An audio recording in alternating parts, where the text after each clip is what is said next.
झोला छाप नहीं बने, अगर बनना है तो बैरिस्टर ओवैसी बन जाए। हाय हाय हाय, वाह वाह वाह वाह वाह, जिंदाबाद जिंदाबाद, माशाअल्लाह। अगर नेता बनना है तो बैरिस्टर बने। मोदी जी डर जाते हैं जब वह अंग्रेजी में बात करते हैं। वाह वाह, अमित शाह थर्राने लगता है जब वह अंग्रेजी में बात करते हैं। इसलिए अपने बेटों को झोला छाप नेता मत बनाइए, उसे खूब पढ़ाइए लिखाइए। बोले जब 24 घंटे अंग्रेजी बोलेगा तब नेतागिरी करेगा। तो अब मुखिया जी के चलते एक रमेश को जिताने के लिए 10 अब्दुल्ला अहमद सब मिलके आपस में बंदर माट करेगा और रमेश को जिता देगा। और फिर यह सब डपली बजाएगा कि हमने तुमको हरा दिया।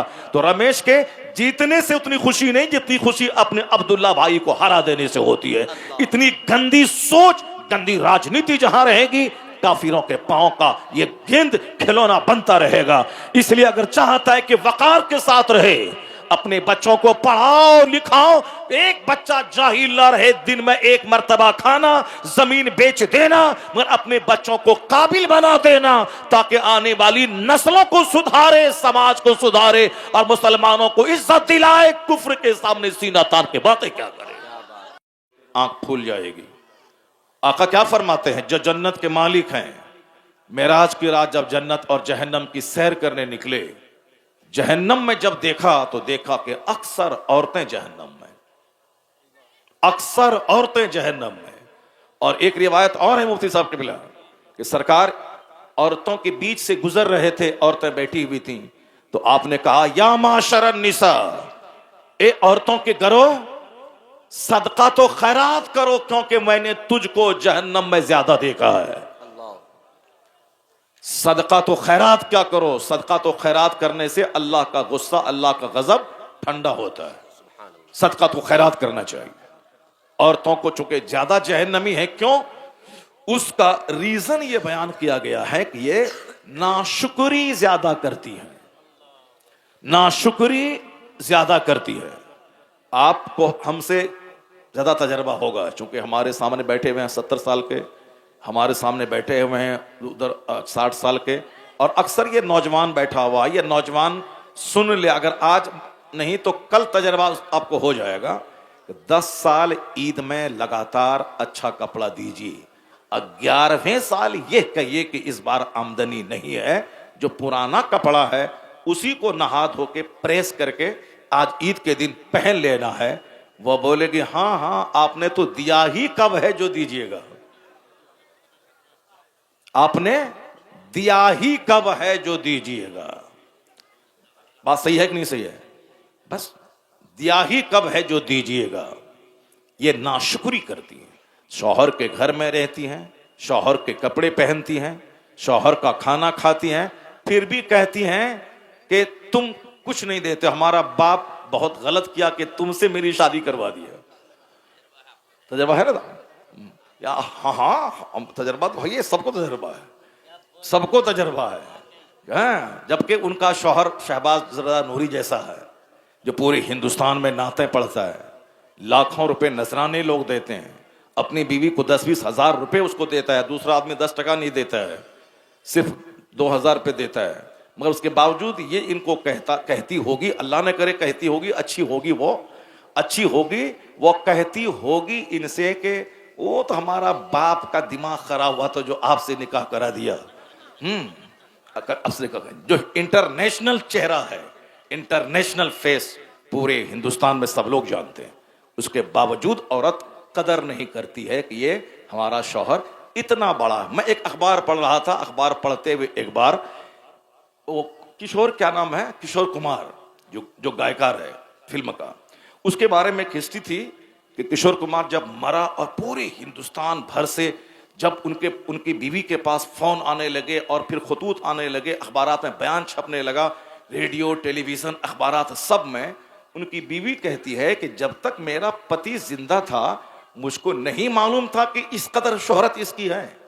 मरने के बाद पता चला कि कितनी बुलंदी पे मेरा शौहर फाइज था कि आज नेता, मंत्री, मिनिस्टर, सारे अखबार सब मेरे शौहर के बारे में, उनकी कहानियां, उनके नगमे, उनका अखलाक, उनकी बातें कह रहे हैं। तो मरने के बाद इनको पता चलता है कि शौहर किस बुलंदी पे है, जब तक वह साथ में है वह कौड़ी के तीन है, वो साथ में कौड़ी के तीन है। नाशुक्री ज्यादा करती हैं, इसलिए ये जहन्नम में ज्यादा जाती हैं। मेरी माँ बहन बेटियों, खामोश रहना। शौहर 3 रुपए का कपड़ा ला के दे, अगर यकीन नहीं हो तो मेरा तजर्बा सुन ले। तुम इस हालत में जीती हो कि 3000 का सूट ला के दे, तो तुम कहती हो कि आपको पसंद ही नहीं करना आता है, आपको पसंद करना नहीं आता, पैसा हमको दे दीजिए हम ले लेंगे। वो अपनी पसंद से 200 रुपए में सड़ा हुआ सूट खरीद ले, बहुत तारीफ करेगी, देखिए हम कितना अच्छा खरीदे। उनका भाई 400 रुपए का सड़ा हुआ सूट ला के दे दे, 5 बार बोलती है कि हमारा भाई दिया है, हमारा भाई दिया है, हमारा भाई दिया है। एक बार भी वो अपनी माँ के पास फोन करके नहीं बोलती है, इस बार ईद में फला के बाप ने बड़ा जबरदस्त कपड़ा दिया है। नानी मरे के कभी बोले ऐसी बात ना, कभी नहीं बोले। तो हमको बताए वो कि हम बोलते हैं हजरत, नहीं कभी नहीं, नहीं होगा ऐसा। उनका भाई सड़ा हुआ सूट दिया तो 10 बार इनको बोलेगी। खाना खाते वक्त देखिए अच्छा लग रहा है कि नहीं लग रहा है, अच्छा लग रहा है कि नहीं लग रहा है कि मेरा भाई दिया है। बड़ा मसला है, जिनके घर में रहना, जिनका खाना खाना, सबसे ज्यादा लड़ाई उसी से लड़ना है। अगर वो घर में रहे तो उससे लड़ना है, बाहर रहे तो फोन पे लड़ना है। इसीलिए कहा गया है कि तुम जहन्नम में ज्यादा जाओगी, इसलिए तुम सदका करो, खामोश रहो, शौहर की खिदमत करो। और सुनो, शौहर जो भी कपड़ा खरीद के ला के दे, सिर्फ इतना कह दो कि क्या जबरदस्त आपकी पसंद है, और क्या जबरदस्त सूट सूट लाया है। मैं दावे से कहता हूं कि अगर ये बात तुम कही, वो दुकान जाके 2 सूट और ला के दे देगा तुमको। क्या बात, वाह वाह वाह वाह। क्योंकि ये इतना बड़ा जिगर तो उनके पास है ही नहीं कि शौहर की तारीफ करे, इतना बड़ा जिगर तो है ही नहीं कि शौहर की तारीफ करे, शौहर की तारीफ करे, शौहर की कदर करे। नहीं तो सुनो, तुमको जहन्नम में हुजूर ने ज्यादा देखा है। क्यों? लानत मलामत करती हो तुम, नाशुक्री करती हो तुम, और नमाज के बारे में सुस्ती करती हो तुम। या तीनों क्वालिटी को, तीनों डिमेरिट को दूर करो। रोजा, रजब की पहली तारीख का रोजा, 27 रजब का रोजा, शबान का रोजा, और साहब मुहर्रम का रोजा, हर जुमेरात का रोजा नहीं है फर्ज, मत रखो तुम तो ऐसे ही भूखी रहती हो। सुबह उठे तो 12 बजे नाश्ता, और शाम में दोपहर खाना 5 बजे खाती हो। भूखे रहने की आदत है तो चलो आज रजब की पहली तारीख है, रोजा की नियत कर लिया।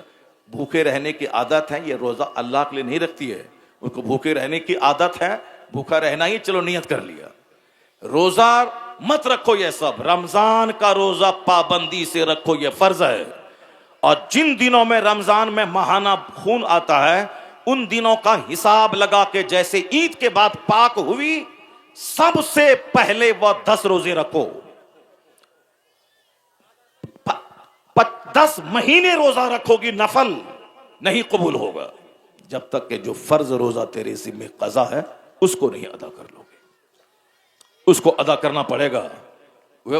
फर्स्ट रजब का रोजा जरूरी नहीं है, 15 शाबान का रोजा जरूरी नहीं है, शव्वाल का 6 रोजा जरूरी नहीं है, मुहर्रम का 10 तारीख का रोजा जरूरी नहीं है। सवाब है, सवाब बहुत बड़ा बड़ा सवाब है, नहीं रखेगा तो कोई गुनाह नहीं है। लेकिन रमजान का एक रोजा अगर कोई छोड़ दिया जानबूझकर, उसकी सजा है बादशाह इस्लाम उसको जेल में डाल दे, कत्ल कर दे उसको, और फिर सारी जिंदगी उसके बदले में रोजा रखेगा तो भी उसका कफारा अदा ना होगा। अगरचे कानूनी तौर पर 60 रोजे रखे तो तब उसके बारे में कंपनसेशन होगा, लेकिन हकीकत तो यह है कि सारी जिंदगी रोजा रखे, रमजान के एक रोजे का बदला नहीं हो सकता है। इतना बड़ा रोजा रमजान का रोजा है। रमजान का रोजा कज़ा हो गया, उसके बारे में कोई फिक्र नहीं। 1 रजब का रोजा, 27 रजब का रोजा, और आप तारीफ करते हमारी बीवी रोजा बहुत रखती है, मैंने बात बहुत रखती है, वो तो भूखी रहने की आदत है उसको, इसीलिए से वो भूखी रहती ही है। तो अब नियत कर लिया रोजे का। रोजा रखना कमाल नहीं इनका, रमजान के रोजे के अलावा कोई रोजा ना रखे, मगर नमाज पढ़ना फजर, जोहर, असर, मगरिब, ईशा ये फर्ज है, फर्ज आजम है। रोजे से बड़ा फर्ज, ज़कात से बड़ा फर्ज, हज से बड़ा फर्ज, सबसे बड़ा फर्ज है नमाज पंजगाना। सबसे बड़ा फर्ज है नमाज पंजगाना। बेशक। हज सब पर फर्ज नहीं है। हज फर्ज है उस पर जिसके पास माल है। ज़कात फर्ज है उस पर जो मक्का जा सकता है, आ सकता है, सब पर फर्ज नहीं है। रोजा फर्ज है साल में 1 महीना, मगर चूंकि डेली अल्लाह की नेमत खाते हैं और डेली दिन में काम करते हैं और डेली रात में 8 घंटा सोते हैं, तो इसका शुक्राना कैसे अदा होगा? इसका शुक्राना यही है कि 8 घंटे खूब गहरी नींद लो और 10 मिनट जाके सर से लेके पांव तक सारा वजूद को नमाज में लगा दो। ये फजर की 2 रकात नमाज रात भर की नींद का शुक्राना है। क्या बात, वाह वाह। फजर से लेके जोहर तक 8 घंटे खेत में हल चलाओ, दुकान में 8 घंटे बैठो, इस दरमियान कोई नमाज फर्ज नहीं है। फजर से लेके जोहर तक के बीच में कोई नमाज फर्ज नहीं है। क्यों? वो टाइम है स्कूल जाने का, वो टाइम है खेत खलियान में जाने का, वो टाइम है कामकाज करने का। तो जो अल्लाह सूरज की रोशनी दिया, जो अल्लाह आंख की बीनाई दी, जो अल्लाह दिन दिया, 8 घंटे काम किया, अब बदन को ईंधन फ्यूल चाहिए, तो अब दोपहर में दाना डालो, उसके बाद रब्बे कदीर को जोहर में सजदा कर ले। इलाही तेरा शुक्र, तूने आंख दी, हाथ पांव दिए, सूरज की रोशनी दी, 8 घंटे काम किया, 10 मिनट अब तुझको मैं सजदा कर रहा हूं। क्या बात है, वाह वाह वाह वाह, जिंदाबाद। यह है जोहर की नमाज। अब जोहर से असर के बीच में थोड़ा सो, फिर 2 घंटे काम करो, फिर असर में आ जाओ 10 मिनट के लिए, फिर 2 घंटे बाजार में जाओ, फिर मगरिब में आ जाओ 10 मिनट के लिए, फिर 2 घंटे बाल बच्चों के साथ रहो, फिर ईशा में आ जाओ 20 मिनट के लिए। उसके बाद बिस्तर पे सो जाओ ये कहते हुए मैं सो जाऊं या मुस्तफा कहते वाह, कहते, वाह, वाह, वाह। खुले आंख सल्ले अला अला कहते। वाह वाह वाह, नहीं बोलेंगे सुभान अल्लाह? जिंदाबाद जिंदाबाद, वाह वाह वाह। शाहबाज भाई नात पढ़े तो आप उछलते हैं, खूब सुभान अल्लाह हाथ करते हैं। हम बोल रहे हैं तो मेरी बात क्यों नहीं आप मान रहे हैं? जरा जोर से बोलिए सुभान अल्लाह सुभान अल्लाह, और हाथ उठा के बोलिए, सुभान अल्लाह, जोर से बोलिए ला इलाहा इल्लल्लाह ला इलाहा इल्लल्लाह मुहम्मदुर रसूलुल्लाह। मुहम्मदुर रसूलुल्लाह। मेरी माँ बहन बेटियां आज तारीख लिख रही हैं। वो आज मैं जितनी तारीफ करूं मेरा दिल बाग बाग हो गया। अब कोई मौलाना बोलेगा सीमांचल की औरतें तकरीर नहीं सुनती हैं, मैं उनको जवाब दूंगा कि आप नहीं देखे हैं सीमांचल की औरतों को। चलिए आज हम दिखाते हैं आपको। कड़ाके की सर्दी की रात में मेरी माँ बहन मर्दों से ज्यादा बैठकर वो तकरीर सुन रही हैं। सुभान अल्लाह। सुभान अल्लाह। अब जरा गौर से सुनिए मेरी बात। ये नमाज पंजगाना सर से लेके पांव तक सारी नेमतों का शुक्राना है, सारी नेमतों का शुक्राना है। अपने बाल बच्चों के सामने देखो, अरे तुम लोगों की तारीफ हमने किया, क्या कर रहे तुम लोग? बड़ा मसला। अरे ये देखिए, अभी हम पूरे हिंदुस्तान में तारीफ करने जा रहे हैं और वो खड़ी हो गई। वो अपनी अपनी अपनी हैसियत बता दिया कि आप जो कर रहे बोल रहे हैं वो गलत है, हम वही है। बैठ के रहो, बस बैठ के रहो, बैठ के रहो। एक बार दरूद पाक पढ़िए, अस्सलातु वस्सलामु अलैका या रसूल अल्लाह, अस्सलातु वस्सलामु अलैका या हबीब अल्लाह व अला आलिका व अस्हाबिका या नूर अल्लाह। अपने घर में बाल बच्चों के सामने अच्छे लोगों का चर्चा कीजिए, नेक लोगों की बातें बताइए। उन्हें क्रिकेटर, फिल्म एक्टर, लीडर का नाम मत बोलिए, औलिया व सालिहीन का नाम बताइए। इमाम गजाली का चर्चा कीजिए, हजरत आला हजरत का चर्चा कीजिए, मुफ्ती आज़म हिंद का चर्चा कीजिए, सरकार गरीब नवाज का उर्स आने वाला उनका चर्चा कीजिए, गरीब नवाज की माँ का चर्चा कीजिए, गौसे आजम का चर्चा कीजिए, उनकी माँ का चर्चा कीजिए। अगर नेकों का चर्चा घर में हुआ तो आपके बच्चों का नेक बनना तय है। वाह वाह वाह वाह। अगर आपने अपने घर में नेता राहुल का चर्चा किया, मायावती का चर्चा किया, प्रियंका गांधी का चर्चा किया, राबड़ी देवी का चर्चा किया, तेजस्वी का चर्चा किया, नीतीश का चर्चा किया, ममता दीदी का चर्चा किया, मोदी जी का चर्चा किया, तो आपके बच्चों का नेता का झोला ढोना तय है। वो झोला उठाएगा, नेता के दरवाजे पे जाएगा, उसकी चप्पल सीधी करेगा, उसके गाड़ी का शीशा साफ करेगा, झोला छाप नेता बन जाएगा। क्योंकि जो पढ़ेगा लिखेगा IAS ऑफिसर बनेगा वही बहुत बड़ा मंत्री बनेगा। और जो पढ़ा लिखा नहीं मगर नेता बनने का शौक है तो वो मुखिया जी के दरवाजे पर दिन भर बैठ करके सब्जी में वो पानी डालेगा, गाड़ी पोछेगा और 100 रुपए शाम में लेगा। और अपना घर चला आएगा। या नहीं तो बोलेगा मुखिया जी कहीं कुछ नौकरी मिले दे दीजिएगा, टीचर वाली नौकरी दिला दीजिएगा। अब वह इसी इंतजार में जिंदगी गुजार देगा, नौकरी भी नहीं मिलेगी और गुलामी करता रहेगा, कोई बेनिफिट नहीं मिलेगा। नेता बने सड़क छाप नेता नहीं, नेता बने 24 घंटे फर्राटे से अंग्रेजी बोले। नेता बने वो साहब सांसदों की आंखों में आंखें डाल के पार्लियामेंट में बात करे। नेता बने असेंबली हाउस में सारे लोगों को बता दे कि एक मुसलमान की नेतागिरी क्या होती है। जोला छाप नहीं बने, अगर बनना है तो बैरिस्टर ओवैसी बन जाए। हाय हाय हाय, वाह वाह वाह वाह वाह, जिंदाबाद जिंदाबाद, माशाअल्लाह। अगर नेता बनना है तो बैरिस्टर बने। मोदी जी डर जाते हैं जब वह अंग्रेजी में बात करते हैं। वाह वाह, अमित शाह थर्राने लगता है जब वह अंग्रेजी में बात करते हैं। इसलिए अपने बेटों को झोला छाप नेता मत बनाइए, उसे खूब पढ़ाइए लिखाइए। बोले जब 24 घंटे अंग्रेजी बोलेगा तब नेतागिरी करेगा। तो अब मुखिया जी के चलते एक रमेश को जिताने के लिए 10 अब्दुल्ला अहमद सब मिलके आपस में बंदर माट करेगा और रमेश को जिता देगा। और फिर यह सब डपली बजाएगा कि हमने तुमको हरा दिया। तो रमेश के जीतने से उतनी खुशी नहीं जितनी खुशी अपने अब्दुल्ला भाई को हरा देने से होती है। इतनी गंदी सोच, गंदी राजनीति जहां रहेगी, काफिरों के पांव का ये गेंद खिलौना बनता रहेगा। इसलिए अगर चाहता है कि वकार के साथ रहे, अपने बच्चों को पढ़ाओ लिखाओ। एक बच्चा जाहिल ना रहे, दिन में एक मर्तबा खाना, जमीन बेच देना, मगर अपने बच्चों को काबिल बना देना ताकि आने वाली नस्लों को सुधारे, समाज को सुधारे और मुसलमानों को इज्जत दिलाए। कुफ्र के सामने सीना तान के बातें क्या करे। वाह वाह वाह, जिंदाबाद जिंदाबाद। वो छोटी मोटी तालीम की जरूरत नहीं है, अब है जबरदस्त तालीम, स्किल, महारत वाली तालीम। साक्षर ने शिक्षित हो जाना। साक्षर का मतलब हुआ क ख ग घ, साक्षर का मतलब हुआ ABCD, साक्षर का मतलब हुआ अली बा ता सा जीम हा खा दाल, ये जान गए। ये तो साक्षर है, वह पढ़ लिया और क ख ग पढ़ना जानता है। शिक्षित होना है, शिक्षित का मतलब आला इल्म उसके पास, पढ़ा लिखा आदमी, खूब पढ़ता हो, फर्राटे से साहब अंग्रेजी बोले, अच्छी हिंदी बोले, अच्छी उर्दू बोले, अच्छी उर्दू लिखे।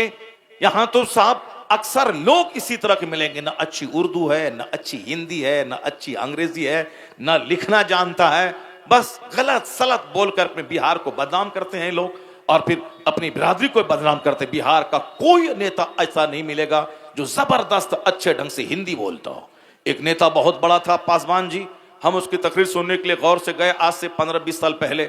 जब उनकी तकरीर सुने, जब वो मुज़क्कर मोनस में गलतियां शुरू कर दी, मैंने कहा बताइए, इसको सारा हिंदुस्तान बड़ा नेता कहता है, बड़ा भले तो बोलता है, मगर जो लोग अच्छी हिंदी बोलते हैं वो इनका मजाक उड़ाते होंगे और कहते होंगे ये बिहारी है।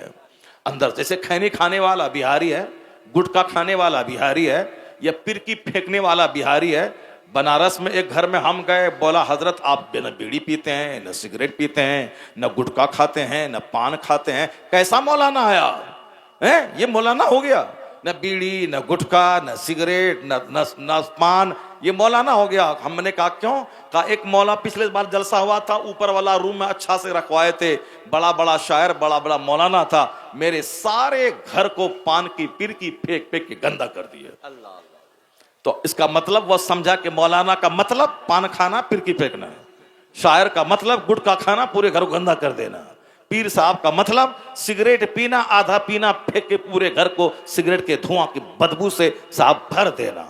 वो बोला हजरत ऐसा ही मेरे घर में हुआ। मैंने क्या करना ना, अब किसी मौलाना को अपने घर में हम नहीं रखेंगे जो सिगरेट आधा पिए। बोले हमारा पीर सिगरेट पीता है, मेरा पीर पान खाता है। मेरा पीर एक था, जब भी देखो किताब पढ़ता है, हाय हाय, जिंदाबाद। जब भी देखो दरसे बुखारी देता है, वाज करता है। अमेरिका में देखो तो किताब, हिंदुस्तान में देखो तो किताब, घर में देखो तो किताब, जामियतुर रज़ा में किताब, अज़हरी गेस्ट हाउस में किताब। तुम्हारा पीर सिगरेट पीता है, मेरा पीर किताब का मुताला करता है। तो तुम्हें सिगरेट मुबारक हो, मेरे मुर्शिद को किताबों का मुताला मुबारक। जिंदाबाद। नारे तकबीर, नारे रिसालत, मसलके आला हजरत फैजाने हुजूर ताजुश शरिया।